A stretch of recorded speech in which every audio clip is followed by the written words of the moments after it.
Welcome to today's Explainer. Today, we're taking on what is honestly the ultimate challenge of our modern, hyper-connected lives. We're diving into the core promise of this analysis, unlocking true, sustainable productivity. We're going to look at some absolutely fascinating research and data that will literally change how you view your workday, your habits, and honestly, your own brain. Let's get right into it. So tell me, are you a master multitasker? You got to answer honestly here. Society treats multitasking like this ultimate badge of honor, right? We literally put it on our resumes, we brag about it in interviews, and we feel this massive sense of accomplishment when we're juggling a conference call, 3 email chains, and somehow eating lunch, all at the exact same time. But I gotta warn you, we're about to drop a scientific bombshell that's gonna totally shatter that illusion. You see, what we think we're doing is simultaneously processing multiple streams of information, but science tells us that is physically impossible for the human brain. No way around it. What we are actually doing is rapid task switching. Think of your brain's working memory like a computer's RAM. When you open way too many heavy programs on a laptop, what happens? The fan starts spinning, the screen freezes, and the whole thing just slows down to a crawl. Well, your brain operates the exact same way. It's a high-performance engine, sure, but it runs best in one gear at a time. Okay, let's dive into this. Here is our structured roadmap out of that scattered brain chaos. 1. The myth of multitasking. 2. The true cognitive cost. 3. The supertasker exception. 4. The ROI of focus. And 5. Single tasking strategies. So, starting off with Section 1, the myth of multitasking.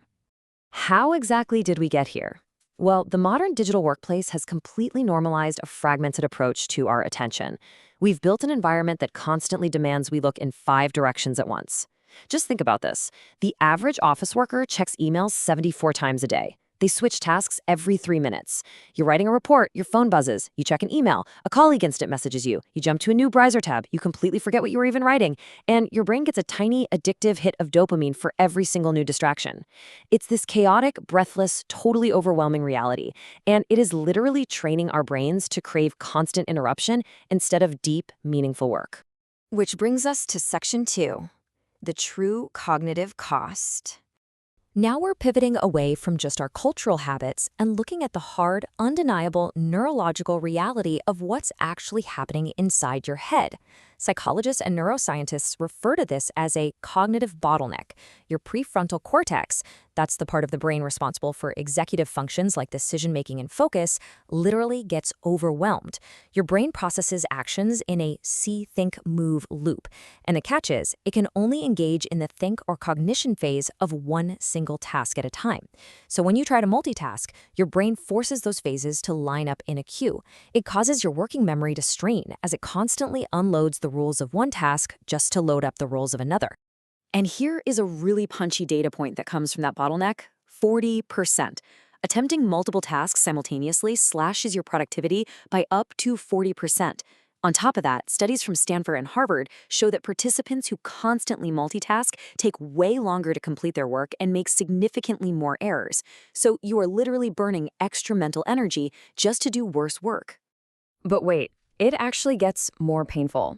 Get a load of this number: 23 minutes and 15 seconds. According to research by Dr. Gloria Mark, this is exactly how long it takes for your brain to fully recover and return to a task after just a single interruption. It's caused by this phenomenon called attention residue. Even after you go back to writing your report, a piece of your brain is still stuck thinking about that email you just read. Your attention is essentially smeared across multiple tasks, leaving you operating at just a fraction of your actual capacity. And when we zoom out from the personal cost, we see this massive global macro statistic. Task switching costs the global economy an estimated $450 billion every single year. That is the massive economic toll of constant cognitive reconfiguration. We aren't just losing our own personal time. We are collectively burning billions of dollars through mental gymnastics and constant goal shifting. Let's move on to Section 3, the supertasker exception. Now, what's really interesting about this data is that, to be completely fair and to really build credibility with the science here, we have to acknowledge that there is a very rare scientific exception to this rule. Stanford research has identified that a tiny fraction, just 2.5% of the population, are true supertaskers. But the other 97.5% of us, we are not. For almost all of us, multitasking is a physical impossibility that just degrades our performance. So what makes that elite 2.5% unique? Well, they possess a completely different neurological makeup. They have superior attention control, meaning they can easily filter out distracting information. They also have an enhanced working memory capacity, and they experience almost no performance decline when mentally gear shifting. But let me repeat, unless you are an extreme statistical anomaly, trying to force this ability will only lead to burnout. For the 97.5% of us, single tasking is our true evolutionary advantage. Which leads us nicely into Section 4, the ROI of focus. If multitasking drains our brains and our wallets, what exactly is the return on investment of single tasking? Let's highlight some massive personal and corporate benefits of deep work. Single tasking and mindfulness aren't just trendy wellness buzzwords. They yield hard, empirical business results. Take Microsoft Japan, for example. They implemented focused work periods and saw a massive 40% increase in overall productivity. Or pharmaceutical giant Merck, who encouraged deep, single-tasking protocols and actually saw their research teams develop patent-worthy innovations 28% faster. When you concentrate your effort like a laser beam, rather than scattering it around like a dim flashlight, the results are honestly staggering.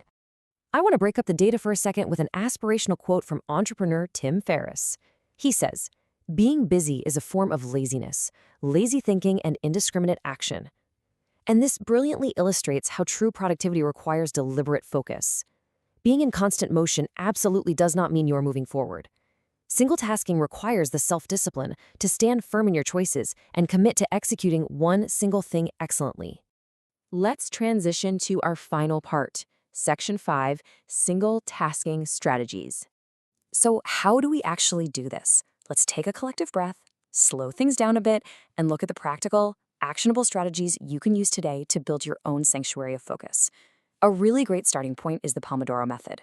Step 1, you work with total uninterrupted focus for 25 minutes. Step 2, you take a 5-minute restorative break. It's a simple, incredibly brain-friendly technique that prevents burnout and actually builds your attention span. It works with your brain's natural rhythms, allowing you to sustain attention over the long haul without exhausting those cognitive reserves. Next, let's build your daily focus toolkit. First, use time boxing. Basically, schedule specific blocks of time for distinct tasks and stop when the time is up.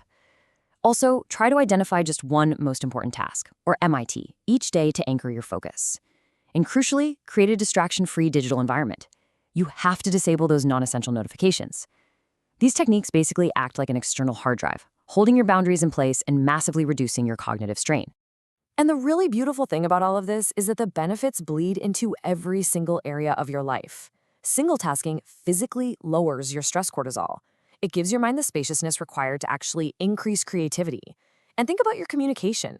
When you aren't mentally disappearing mid-conversation just to check your phone, you become a deeply present listener, which incredibly deepens your personal relationships.